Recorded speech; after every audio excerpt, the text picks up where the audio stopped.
Difficult.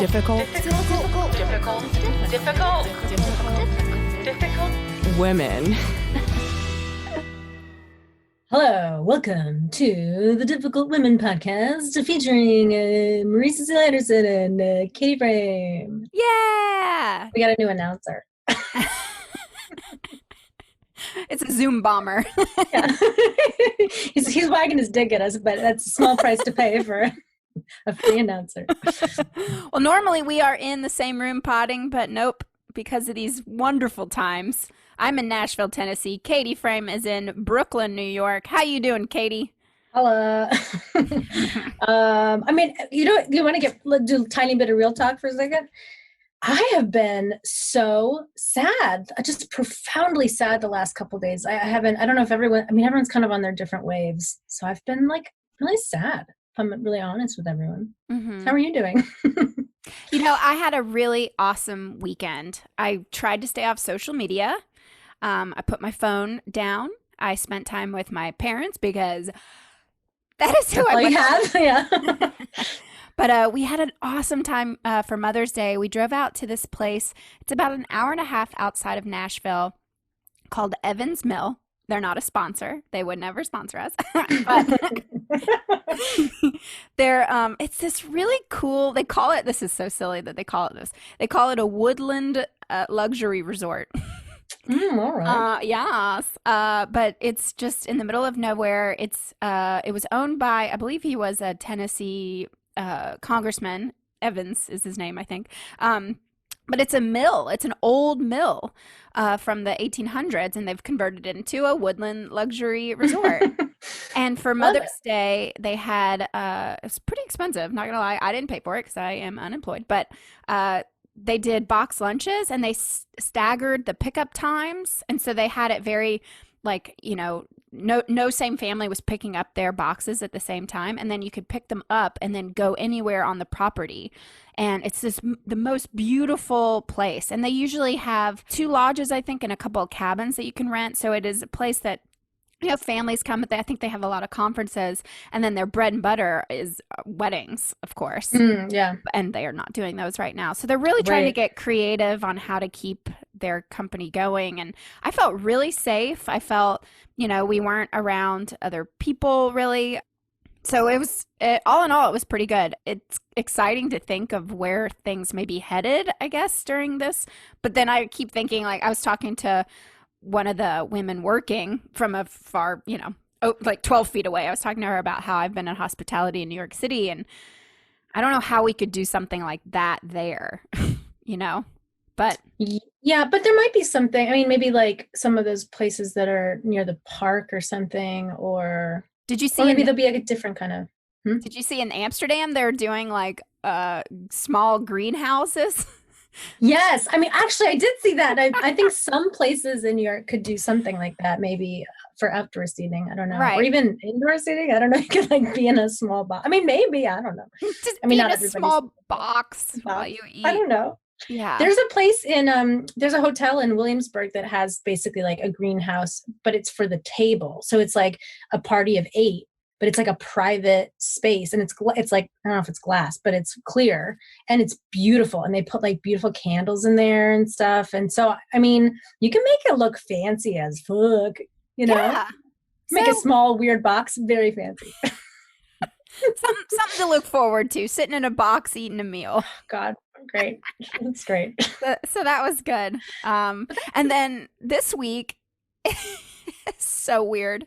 But it's my friend's wedding week. She's getting married on Zoom on Saturday, which is crazy, so crazy. And then a couple of us girls are throwing like a bachelorette party on Thursday on Zoom. Right. Which is just so weird. Well, the nice thing about it is you don't have to leave your house to go. That is true. She said she made the joke that her wedding venue was $15 a month because she's paying for Zoom, the fancy version. Mm-hmm. So, they're saving so much money. Yeah, that's good. I sort of talked to her too briefly, and on a different Zoom, right? And Right. I was like, what are you, but are you gonna have like a party like at another time? And I think she was like, yeah, it'd be nice. So even if it's like 2 or 3 years from now, to just have like, oh yeah, by the way, we never had a wedding. So like, I think you can like, that's me to look forward to. I don't know. Yeah. So big week over here with the bachelorette That is party a big and week. wedding on Zoom. Yeah. I've not had such a big week. I will say, for Mother's Day, as a special gift to my mother, I shaved my armpits. Oh, look at So I was the like, gems. what better day to do it than on my Mother's Day? Because she would hate that I was growing it out. So that was my gift to her. Did you show her, or you just it's a silent No, gift? she doesn't even know. It's just an internal gift. I don't know. You know what I did do? But somebody had posted, I think one of your friends that I'm friends with on Facebook posted something about for Mother's Day, because my mom was in France. It's hard to send her anything anyway. But I made a donation to this fund where they collect money to pay the bail money for mothers that are in jail. Oh, I love that. Especially right now during Corona, it's like just trying to get as many people out of like jail right now because especially like people that are like nonviolent offenders, that that kind of stuff. So I was like, well, that's a nice like Mother's Day thing to do. That's a wonderful Mother's Day thing. And you know what? If people are feeling motivated, I think you can still donate to them. I don't think it wasn't just a Mother's Day thing, but I'm just in complete awe of mothers right now. Every friend I talk to, they're just working double time, triple time to keep their families going. I can't imagine. If you're a mama, congratulations. Oh my gosh, yes. Good job. You're killing it. No matter how you're doing it, you're doing great. You're not killing it like you're not killing the kid. You're doing a good job. I mean, like, you're killing it. I don't mean it like that. I mean, good job. And if you're pregnant, wow. Oh, good. I was going to say good luck, but I don't mean that in a bad way either. I don't know what's wrong with me today. You're doing great. You can do it. You can do it. You can do it. You're strong and beautiful. Yes, that's my message. We got this. You got the horse support. Absolutely. 100%. We are behind you in spirit. You know what else we're behind? This. Free stuff is awesome, but free stuff to spice up your bedroom is even better. Select almost any one item for 50% off, and then Adam and Eve loads on the free stuff. Enter offer code HORIO at checkout and get 10 tantalizing free gifts. A sexy item for him, a special gift for her, and a third item you'll both enjoy. And 6 free spicy movies. Ooh! Plus, free shipping. That's HORIO, WHOREO, HORIO at adamandeve.com. And we're back. What a beautiful ad that is. It's such a beautiful ad. It was very well done, in my opinion. We are working with a new company that we might be getting some more ads for you guys, aka money for us. And different ways to hear us practice our voiceover skills. Why not? Those are going to be really important right now. Anyway, today, it's becoming increasingly difficult to find fun things to talk about. I don't know if we're trying to keep it positive, guys, because we love you and we want to make you happy. Not positive, yes, positive but topical, or at least fun. And I don't know how positive this is, but it's at least, I think we're going to have fun talking about it. And let's cut to the chase. We're talking about conspiracy theories today, just as like a general concept. Because we know that they've been floating around a little bit, especially right now. But so we were sort of like, what is up with that? What's up with that? What's up with that? Are these people idiots? And truth be told, I have a conspiracy theory that is crazy that I believed for a while. And now after researching this, I feel really bad that I was thinking this whole time that Beyonce hired a surrogate for Blue Ivy. Oh no, I was totally into that conspiracy theory. Yeah. That's a conspiracy theory I can stand behind. Totally. And I think that that's one thing about conspiracy theories is there's definitely ones that are not that hurtful, that don't hurt other people. Like even the moon landing one doesn't necessarily like hurt anybody. And then there's like the anti-vaxxers and that kind of conspiracy that actually can hurt communities. So that was something that kind of popped out as an interesting I think thing. Right now, especially, there's things floating around that can actually hurt people and kill them with misinformation. Right. And because I think conspiracy theories are like becoming more and more popular in this weird way. They're taking on kind of a life of their own, that it's important for us to sort of be very aware of them and what is it that we can do to kind of make sure people stay properly informed and not just in conspiracy land. One of the questions that I sort of had was why did people lean into these crazy conspiracies, like the flat earther thing, for example? Like, why go back to that? Why that? Why? I don't get it. Well, it's so fascinating. The flat earther thing is so intriguing because from what I understand, the Greeks understood philosophy and science in ways that were unimaginable for us, because it was so long ago. But they believed that the earth was round, right? Even in medieval times, they believed the earth was round. And it wasn't until, I read that the full Christopher Columbus, like sailing the ocean blue, to prove that the world was flat, that was a total myth, and that wasn't even true, and that they should never have even taught that in schools ever, because that was not true. Which I think that they've taught that. Fascinating. Yeah.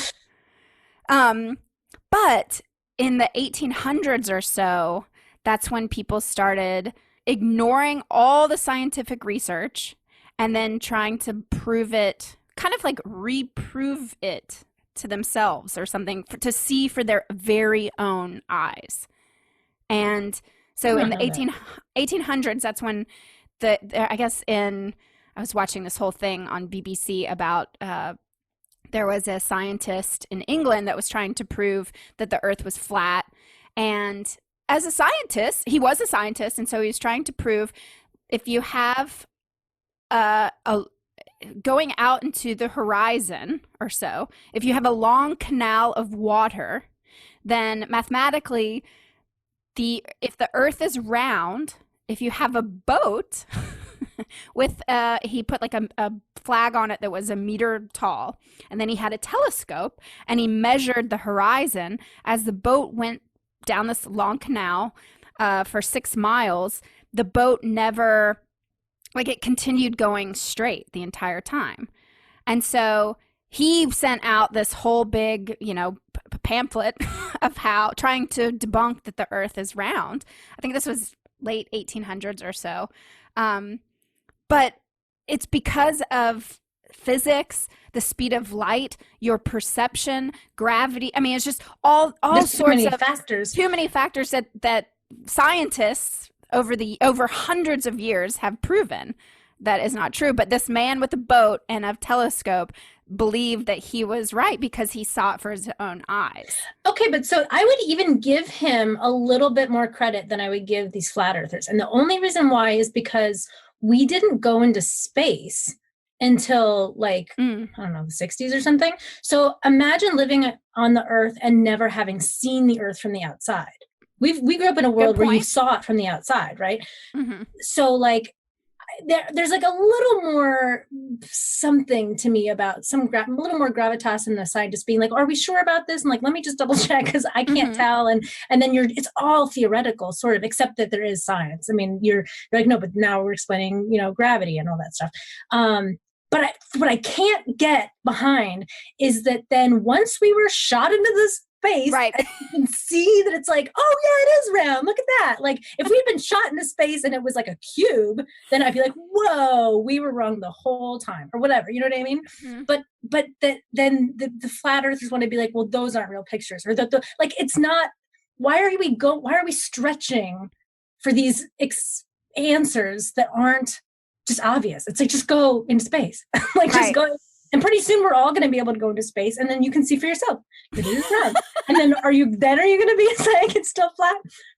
That's the stuff I can't wrap my mind around. Why people now would want to be. Well, what I think is fascinating, every year they have a conference for flat earthers, and I was watching this video and I sent you a text of it. Of course, front and center is a woman in an App State sweatshirt, which is my college that I went to. I was like, God damn it. Of course, someone from App State is at a flat earther convention in Raleigh, North Carolina. Amazing. But what these people were talking about, the only thing that I enjoy about the flat earther concept is that they believe that like the earth is flat and that we're surrounded by like an ice wall. And that's so Game of Thrones. I love that. That part's fun.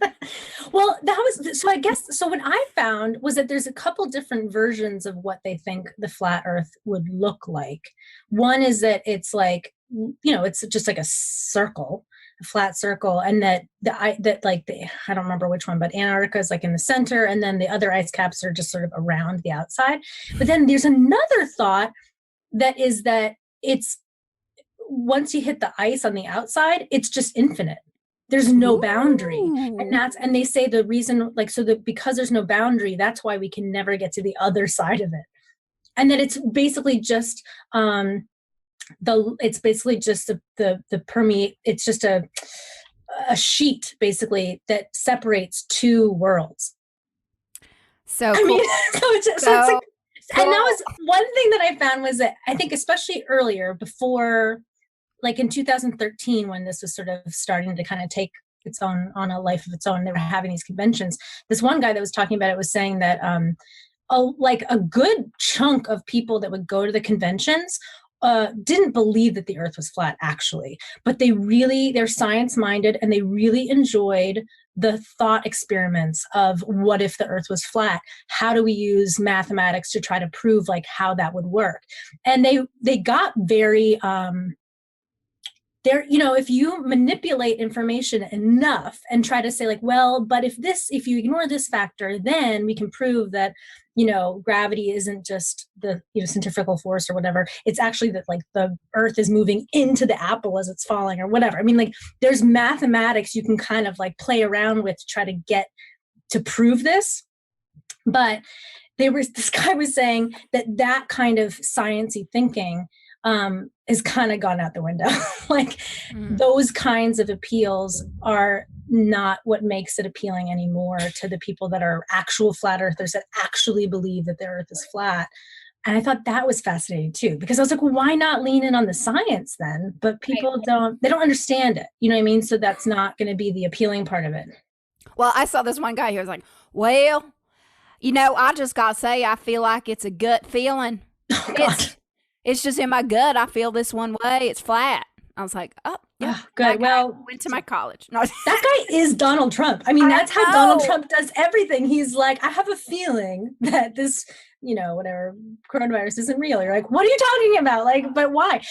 So that's one of the things, like, why do these things spread? And like, what are these people basing this stuff on? And a lot of it is, like you said, that guy from the 1800s. It's like, well, I can see with my own eyes. The horizon is flat. Like, my roommates. But what's weird about that to me is that when we went to Chicago, we went to like, was it the Sears Tower or something? That really tall building, and you could see the curvature of the earth. And I was like, why is that? Now you can see it. We're so high up, you can see it. Right. So how is that still not, Well, cool thing that I saw a guy did, he was trying to debunk flat earthers. One thing that flat earthers do is that when they fly, they'll bring like a leveler. And when you fly, the bubble won't move. It will just stay straight, because their theory is if the earth is round, then the plane's nose has to tip the whole time because we're flying, But no, that's aerodynamics and physics working to keep the plane like this. But it's just, so this guy did do it, and it was pretty cool that he was like, okay, yeah, so the bubble, it stays in the lines of the level. But if you look into real science, that's not true. But that's the thing, is that these flat earthers, it's like that's something tangible that they can hold in their hands and say, the earth is flat. Let me prove it. Here's my theory. Oh, I just debunked it because the bubble on my leveler didn't move while I was flying. Right. But that is pseudoscience at its worst, because it's not, science isn't about like, oh, I see it, so it's true.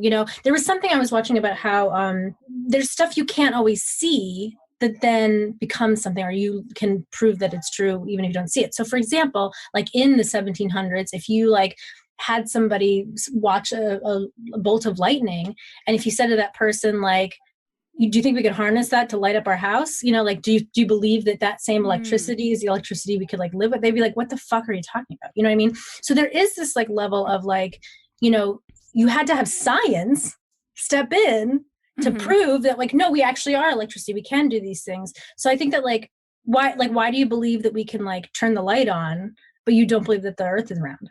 Right. But it's just, it's these common people, who are not scientists, who think that they're smarter than intellectuals, or I don't know. That was the thing, because I was like, what is happening here? Like, why does this happen? And one of the reasons why these conspiracy theories get kind of out of control, one of them has been YouTube, and that because of the algorithm, like this guy was saying like, this video got a lot of traction. It was called like 200 reasons why the earth is flat or something, or 200 ways to prove the earth is flat. And it got a ton of traction. And one of the reasons why was because some people went to go see it because they were like, yeah, I know this and I'm going to like watch this to prove it. Some people went because they weren't sure and they wanted to see what the proof was. And some people went because they didn't believe in it, but they wanted to like talk about how they didn't believe in it. So all these people watched the entire video. So YouTube sees, they got 3 times the amount of views it would have gotten, if it was just regular flat earthers watching it. YouTube sees this and goes, oh, this is a popular video, we're going to promote it. So it's like promoting this video on the sidelines. And then also, if it would kind of like tag, then it would notice like other conspiracy theories. Like if you watch the moon landing is fake, then you might like this. You know what I mean? So it just sort of perpetuates this whole like conspiracy theory vibe.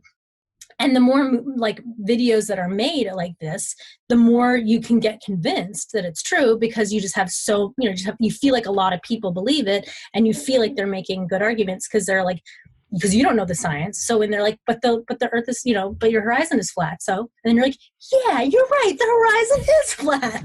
And so what was interesting is as I was reading about that, I was like, let me go see if I can find this video. And I can't find it now. And I know that like YouTube in the last year or so has been trying to crack down on this like because they're realizing like, oh, I guess it is a big deal if we're spreading misinformation. Like, but then the conspiracy theorists say, see, they don't want us to know the truth. And you're like, no, it's that this isn't the truth. And so it becomes like a vicious cycle. So that doesn't help. That just only almost like perpetuates the conspiracy theorist community, because it's like, so there's that, right? Which is like, oh crap. You know what I mean? Like, what do you do in this weird time? But it's not even that conspiracy theories, like, they're not new to this day and age. It's just that they're like very easy to spread because of this stuff. I was also curious, like who's into conspiracy theories? Why are they into conspiracy theories? One thing is it tends to be, this stood out to me and I never thought about this. It said that they seem to have an intrinsic and almost narcissistic need for uniqueness. Conspiracy theory offers a chance of hidden, important, and immediate knowledge so that the believer can become an expert, possessed of a knowledge not held by even the so-called experts. So if you think of someone like Donald Trump, who is a conspiracy theorist, he thinks he knows better than all the experts. So those types of people that are super narcissistic tend to be really drawn to conspiracy theory because it makes them feel like they know more than the elitist scientists. That makes complete sense about my person in my family who I've told you about, that I will not name or say what my relation is, but he believes that the moon landing never existed. And it's only because he's so incredibly narcissistic and just believes that that makes sense, that he would think that he knows more than an expert and wants to be special because of it. Huh. And I had never thought about that before, but it actually makes a lot of sense. It has nothing to do with conspiracy, nothing to do with science, nothing to do with any of it. It just has to do with your own megalomania and wanting to be special. I was reading how, like the novel 1984, Big Brother is Watching You, a lot of these people are afraid of big government. And they think a lot of the conspiracies that are taking place or have taken place are caused by the FBI, the CIA, even like, I didn't even know this about Elvis, but there's so many conspiracies that he is still alive today, that people see him all over. Right. But I was reading, like, what is that about? Because obviously Elvis has passed. I do believe that. But they were saying that he could have been like a key witness for, I believe it was like a CIA drug investigation, and that they had him killed off because of the information he knew. But I mean, there's that. Then Marilyn Monroe with the FBI. There's JFK. But it's like all this government, these conspiracy theorists really believe that how much the government plays into these things, and then how scared they are that they're not getting the truth from the government. And the thing about that's really hard. And I think with like the anti-vaxxer movement, this is part of it, because they don't trust the government, but they also don't trust big pharma, right? And that is a complicated web, because on the one hand, conspiracy theory very much is about mistrusting authorities, right? Mistrusting the scientists, mistrusting the government, mistrusting, not trusting the information that you're getting, and just having this almost like paranoia that everybody is lying to you all the time. And unfortunately, there is some facts that come out where, like, for example, big pharma has been pushing OxyContin on people, knowing full well that people get addicted to it and they just want to make more money. So there's like an actual fact proving that this big pharma company, big pharma, is like not always invested in our best interests. So then people can use information like that to say, see, you can't trust them. And it's like, well, sometimes you can't, and sometimes you can. And sometimes, like, it's just pushing it too far. You look at Flint, Michigan, and people originally were like, I think our water's fucked up. And people are like, oh, you're just, you're exaggerating. It's not true. There's nothing wrong with your water. And then you test the water and you say, holy fuck, the government doesn't care about your water supply. That is a reason to mistrust the government. So like, but at least in those cases, there is like such clear proof. You know what I mean? You test the water, you see the water has lead in it, and you go, what happened, dudes? And then it unravels, and then it turns out that, like, yeah, there was like a lot of poor, judgments and mismanagement, and people didn't care. So like, the thing about the next level, though, with like anti-vaxxers and stuff, is that then they're desperate to find proof, right? That it's true, that vaccines are causing autism and all that. But there isn't any. And the other thing is that, like, and then they can say, well, you're hiding it. Well, you're not, whatever. And there is a certain point where the most realistic answer is the simplest, where like with the water at Flint, Michigan, like, oh, everyone's getting sick and dying, and kids are like getting really, really ill because we think something's wrong with the water. Oh, we tested it. Oh, it turns out it is the water. You know what I mean? Like, there you go. It didn't, and there was another like huge study that was done, or it's like some guy kind of was fascinated with this whole conspiracy thing. And he was looking into this notion that, like, how easy is it to hide a big secret, really? Something that huge. How can you really, can people really hide that for very long? And the answer is absolutely not. People are not smart enough to keep secrets like that. You know what I mean? Like the vaccines and stuff, the earth being flat, nobody's hiding anything from you. Well, I liked what you said the other day. We were just talking, the microphones weren't on, but when I had a friend on a Zoom call with a happy hour Zoom, and apparently there was a person on the call that was kind of an anti-vaxxer, especially about the COVID vaccine, and how the big government is going to make everybody take the vaccine, and there's going to be a microchip in it. And, she just went crazy. And my friend actually shut her computer because she couldn't stand listening to this woman. But I love that I told you about that. And the first thing Katy said was, you think our government, who couldn't even figure out like masks make a difference, can put a microchip in, get their shit together to do that? And that's like organize. But that is such a simple argument that is so true. That, I mean, our current administration could not get their shit together to put a microchip in the vaccines. They can't even get a vaccine right at this point. They can't do anything. I mean, they can't do anything. Like, they can't. They're all are going to get COVID. That's what's going to happen. I mean, it's like crazy. But it's just sort of like, what, why? It's also strange to me that, like, a lot of people that voted for Trump are also conspiracy theorists. I'm like, but why are you talking about the government trying to fuck you over, but you still like Trump? Like, don't you think he's part, like, why wouldn't you go to that extra step also? If you're all going to believe that, like, well, they're cherry pickers. Yeah, totally cherry picking. And that was another point that was made about this, is that it's very common for people that believe in conspiracy theories to only really pay attention to the stuff that supports their belief. And that's actually a brain thing that like we are all built with, that we try to find evidence that supports our beliefs. And it probably has something to do with like trying to find berries that aren't poisonous or something from way back when you're, foraging. But it's like manifesting now in ways where, people just like don't really want to hear what doesn't align with what they believe, which is interesting to me because the people that have been sharing conspiracies online recently, there was this one when a comedian posted something and then people were like freaking out at her, like, why are you posting all these things? And her defense was, I'm just trying to keep an open mind. And then it was sort of like this notion that she really believed she was like keeping an open mind, but she was unwilling to actually take into account the other side of the conversation.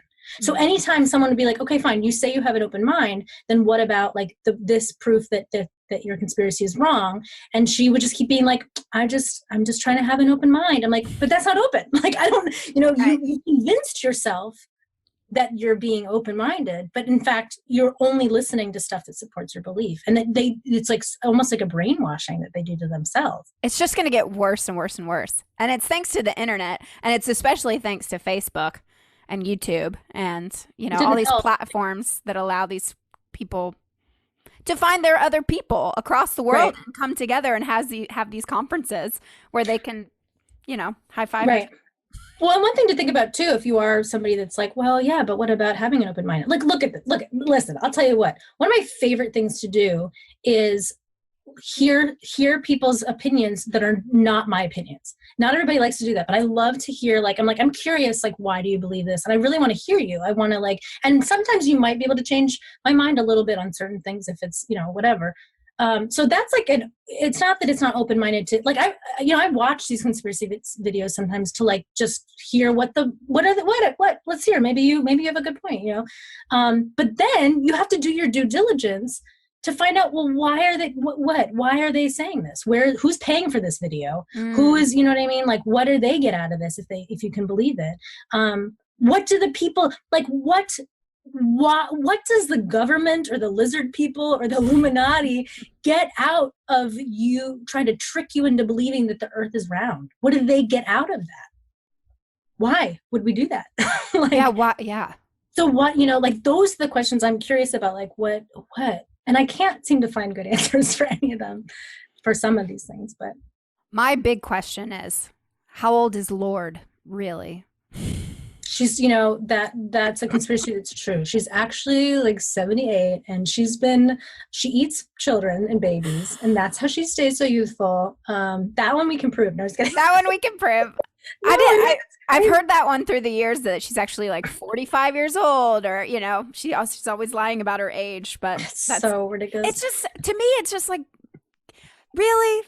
We have this one little teeny life on this planet and you're going to spend your time, researching how old Lord is. If you want to, that's fine, but don't buy into it so much that you live your whole life trying to destroy others people. Well, some of the other, because I looked up what are some of the craziest conspiracy theories?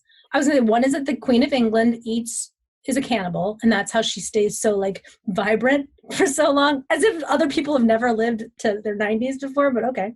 I believe it. I totally believe it. Eats babies for sure. That's another one he found. Katy Perry is just grown up John Benet Ramsey.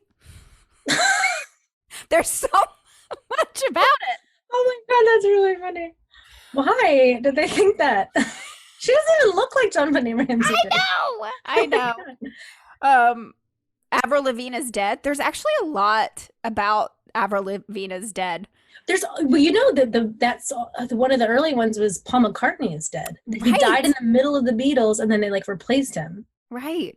Again, it seems like too much work. Right. Nobody's going to go through all that work. And Eminem is dead, and they replaced him, or they cloned him, maybe.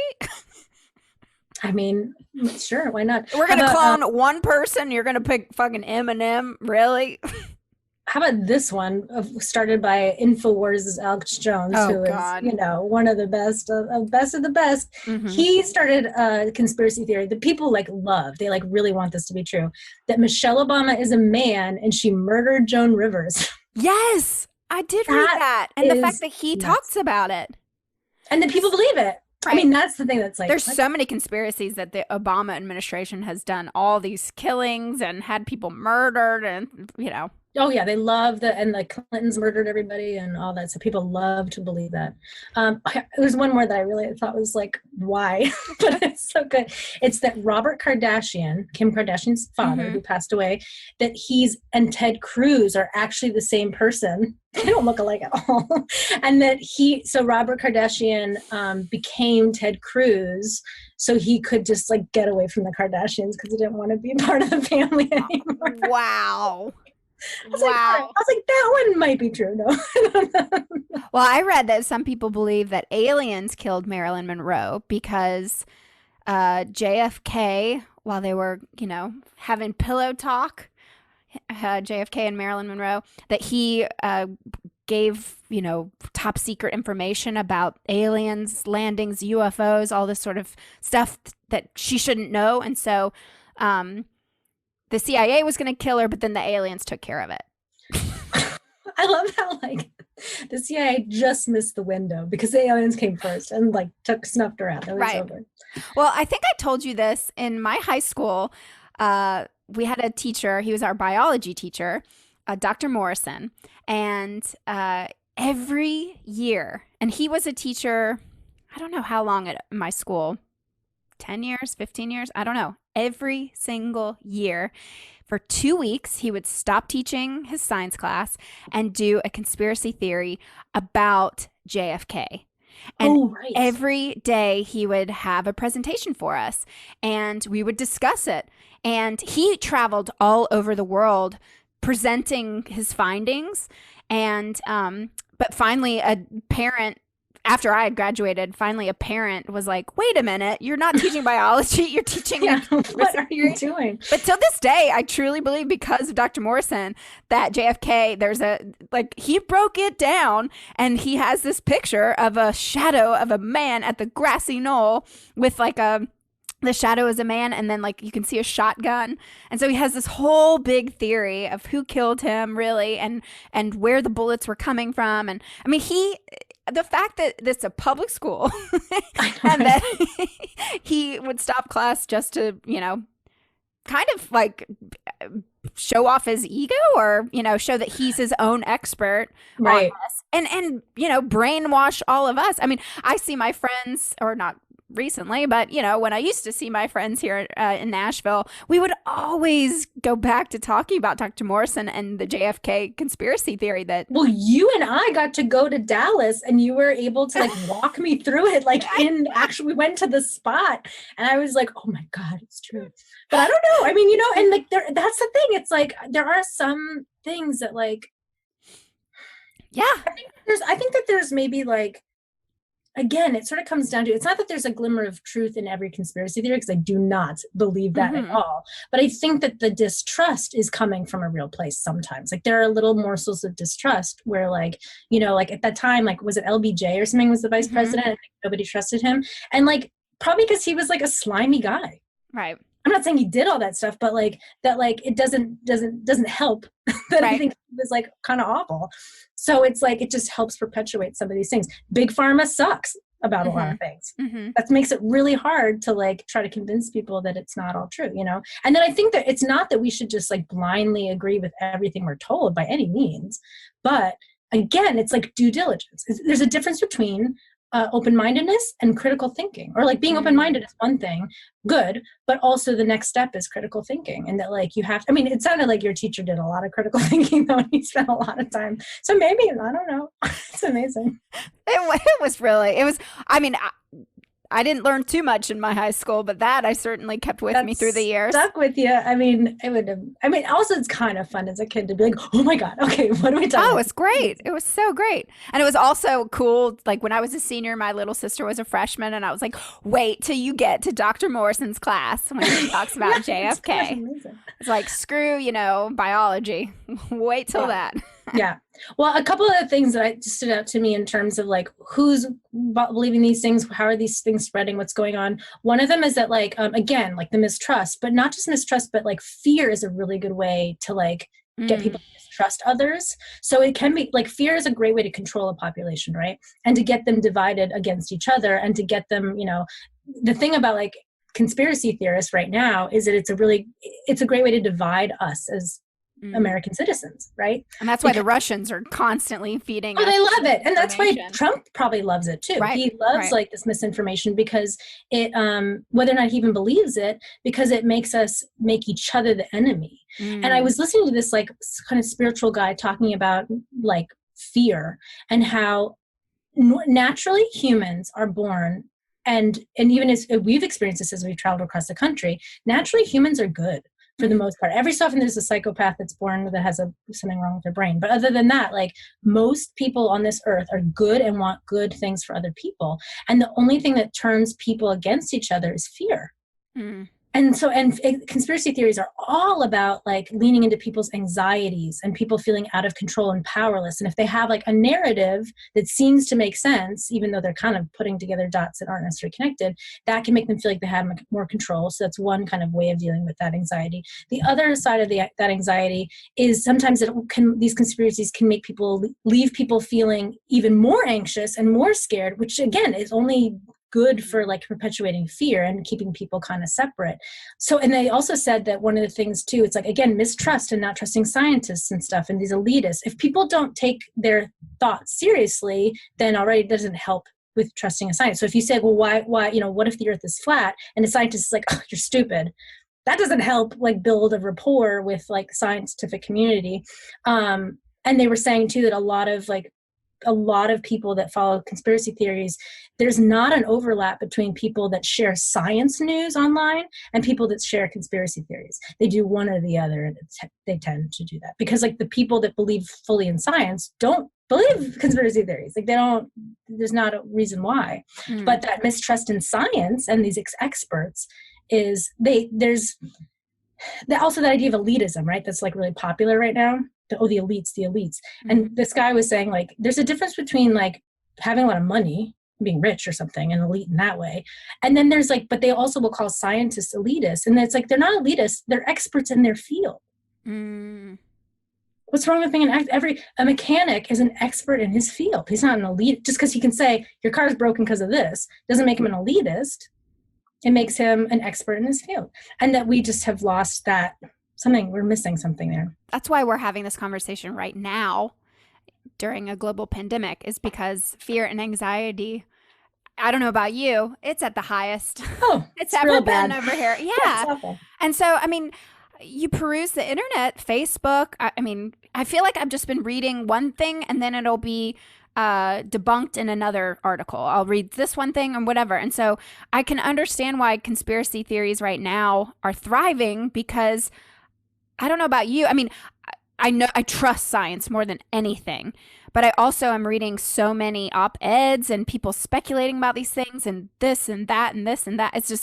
It's very, very overwhelming. I've never been so inundated with information right now. And it is up to the reader to, where you get your information is so important. And then, like you said, due diligence behind it. So that's why I think it's important to know where your information is coming from and not listen to Fox News. Right. And you're making a really good point about like why right now conspiracy theories seem to be bubbling up a lot. And again, if you go back to this notion that like people that feel anxious want to have control and we're kind of addicted to having answers to our questions. We are in a time right now where we don't know the answers yet. We will. We'll figure, we'll start figuring them out. But like the scientists do not quite understand how this virus works. It's very new. It's very new to them. So people don't like that being the answer. The answer of we don't know yet. People don't like that. Right. People think, oh, you're hiding something, or there's, or there's more to this, and it's like, no, it's there, and it's scary to not know, right? So to try to kind of appease your fears a little bit, you try to come up with these reasons like the government's hiding something, or they're trying to like new world order and like all this weird, crazy stuff, when it's more like hey, what if we all kind of like collectively try to chill a little bit to kind of like bring down our sort of animal natural instincts of fear during a crisis. It's like it's very normal to feel scared. It's very normal to be freaked out. It's normal to want answers, but we don't have them right now. And we're not animals. We are human beings that have the ability to think critically and to try to, say, oh, okay, today I might not know how this is going to end up. But that doesn't mean it's not necessarily because the government's trying to do something or, right.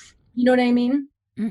Or that, we can't trust the scientists. It's like, no, we just need to, sometimes we have to live in a space where we don't know yet.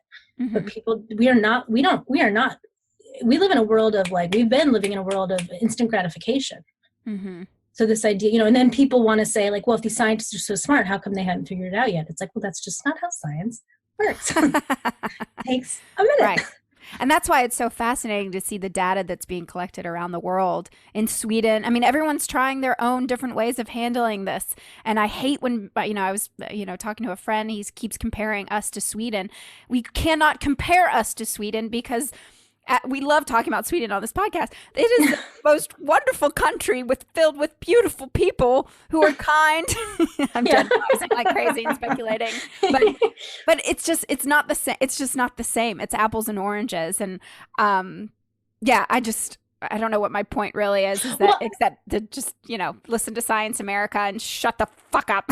Right. And I think one of the things too is sort of part of what science is about is that science is not Einstein didn't work in a vacuum and then come up with all the stuff he came up with. Stephen Hawking didn't work in a vacuum and come up with what he came up with just on his own. It was based off of work that had been done for a really long time. And science and it doesn't mean that they didn't have a big breakthrough and that's why they're particularly famous, but science is a cumulative act. It's not a thing where it's oh, I got it, now it's fixed. So it is so important for us to be working as a global community right now and taking information and pieces and continuing to have good relationships with all the countries right now so we can share information. Whereas we live in a world where America wants to hoard everything. We live in a world where our president wants to own everything and hoard it and have only the right to be the best, and we want to come up with it first, and we want to, if we get the answer, we're not going to share it, and that's just not how science works. So it also, even some of this xenophobia and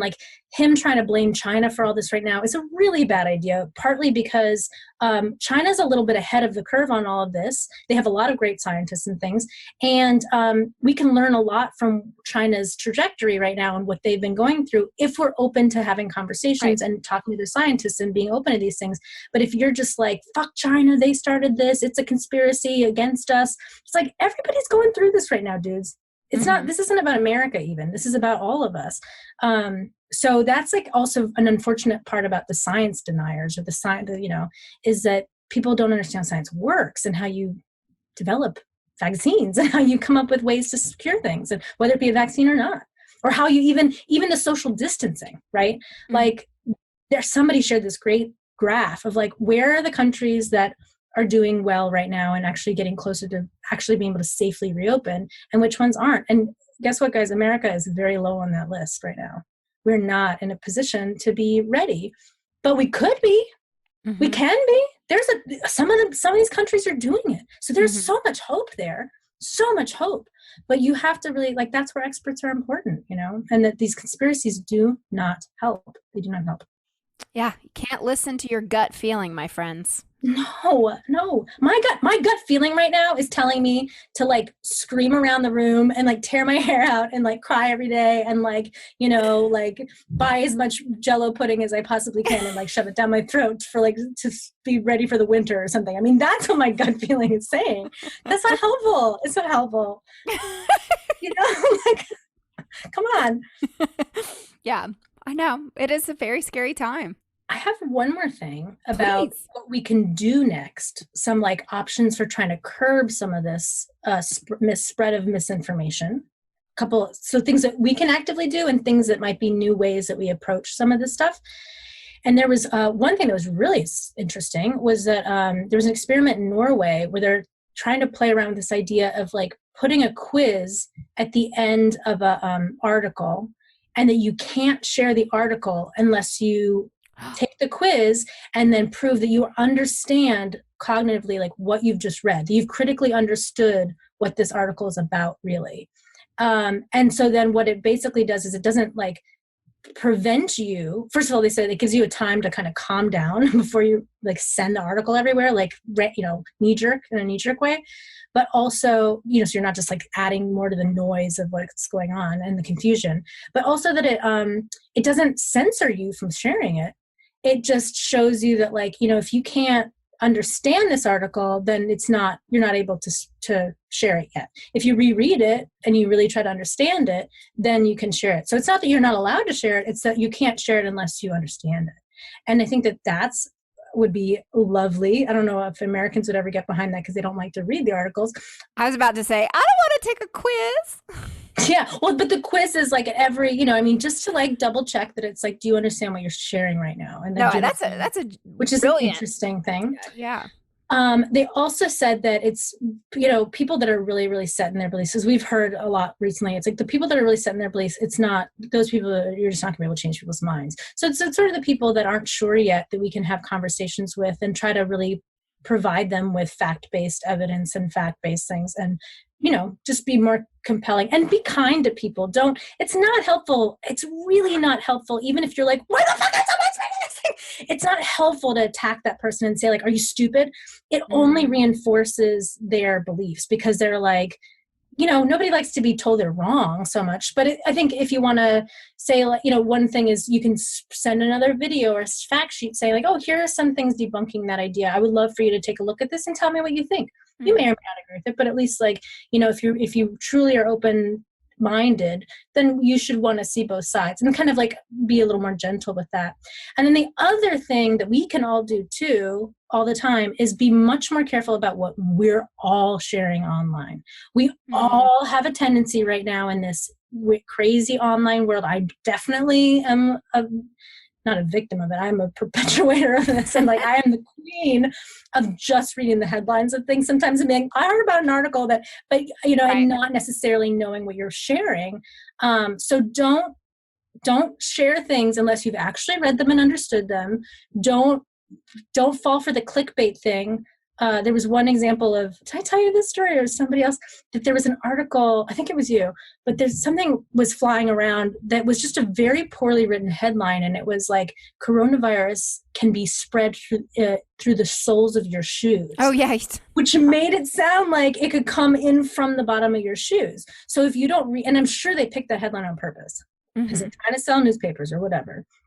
So if you don't read the article, you're just like, oh my God, panic, panic, panic. Let me let everybody know about this. But that's not helping. And that's not even accurate. Even just the article that I read about the dolphins returning to the Venice canals.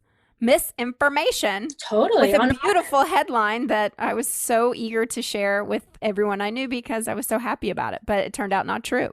And also, isn't that a perfect example of, because I was too, I was so excited. I was like, oh my God. Dolphins. And yeah, but also like, doesn't that also follow that notion of, oh, I'm going to share information that confirms my beliefs about environmental stuff, right?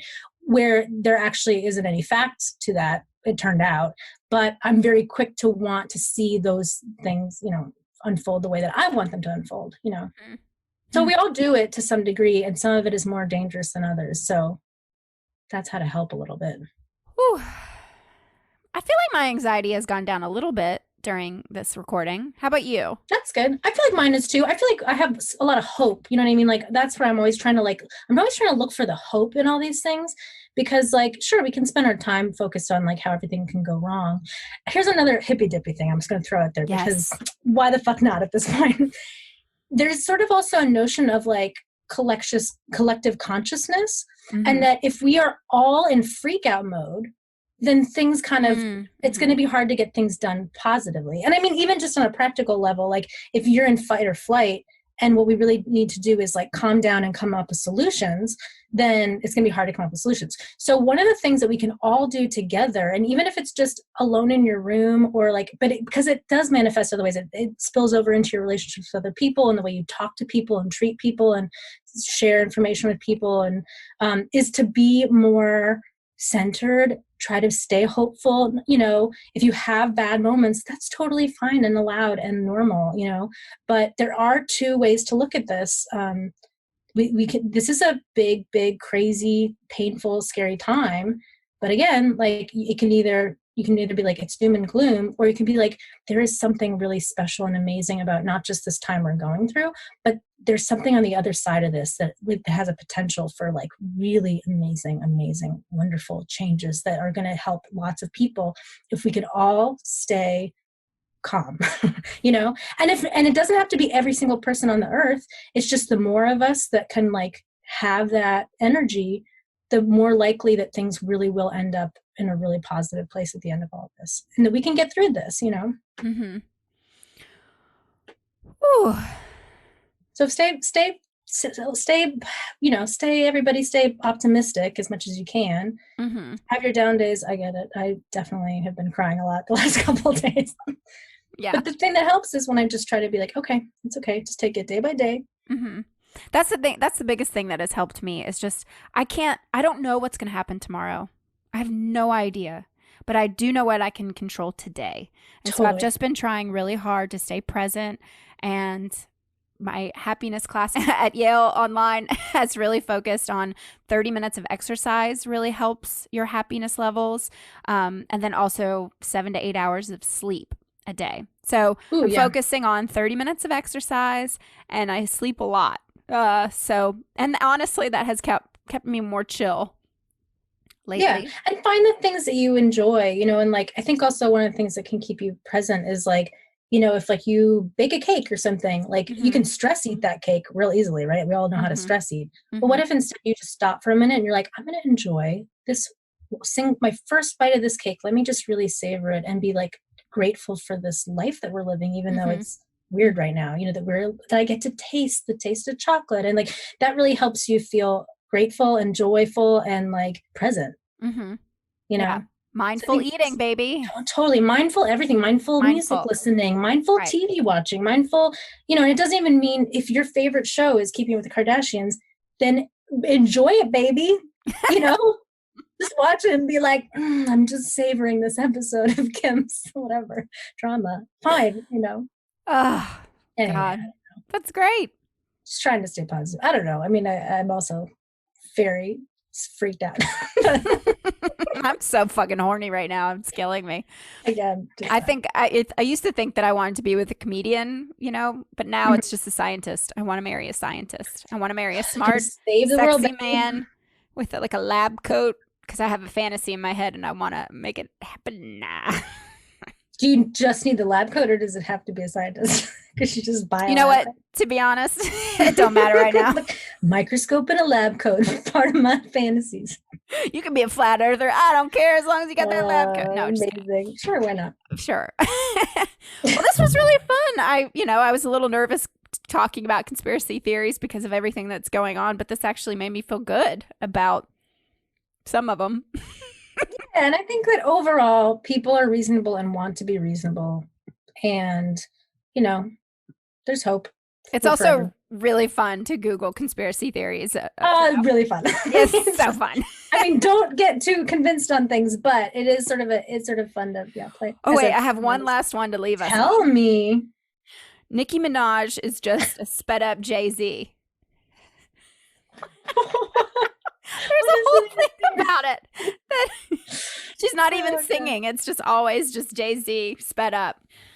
That's funny, but so insulting to women rappers. Yeah. Like they can't, because she's so good. Yeah. That's hilarious. Yeah. Isn't that funny? There was like all these comments like, yeah, I could get behind this one. I'm like, oh, no, please stop.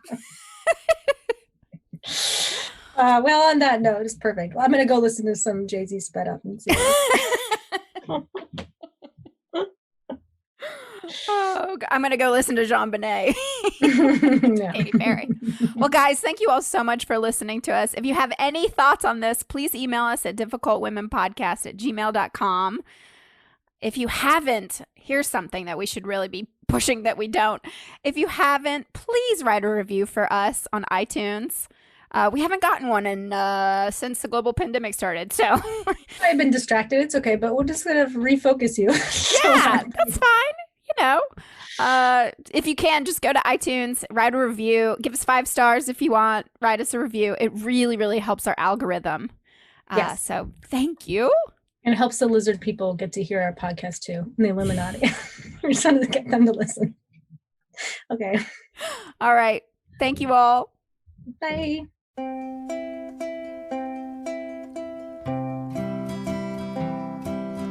Growing up down south, I was a good Christian girl. Living in my parents' house, I followed all of their rules. Never once did I make one single mistake. Till that day came when I learned how to masturbate. My Care Bear, you see, had a button for a nose. If I rubbed up against him, my temperature it rose. The feeling that it gave me made me tingle down there. Life was pretty swell when I was humping that bear. Life was pretty grand, hardly had to use my hands. Those days won't be forgotten, with my love puppet made of cotton. Life was so darn easy, that little bear sure could please me. Dreamt we'd go to Never Never Land and have a threesome with Peter Pan. But one day I came home and my dear friend was missing. I think my daddy might have seen me grinding and a kissing. I asked very politely where my sunshine bear had gone. Mama said she threw him out in a trash bag on the lawn. You could hear my heart breaking as the garbage truck pulled up. I thought to myself, God damn, what now will I fuck? I whispered very softly, I'll find you again someday. Till then, with my mother's violin.